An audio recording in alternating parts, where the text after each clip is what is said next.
la région de Ziguinchor. Et ces jeunes et ces femmes que l'on voit à chaque fois, partout, et là où le devoir les appelle, ils sont là. Sous la pluie, sous la chaleur, ils sont là pour cueillir l'information, la bonne information, pour la diffuser.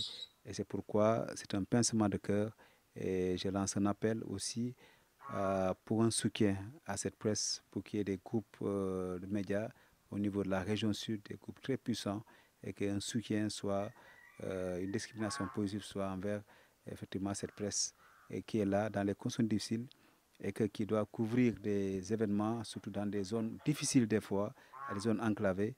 Mais ces jeunes sont là, ils sont jamais découragés, ils bravent des conditions climatiques, la chaleur, la pluie, le froid, et des fois même dans des zones difficiles, mais ils sont là à la recherche de l'information vraie, l'information continue, pour donner une bonne information à la population.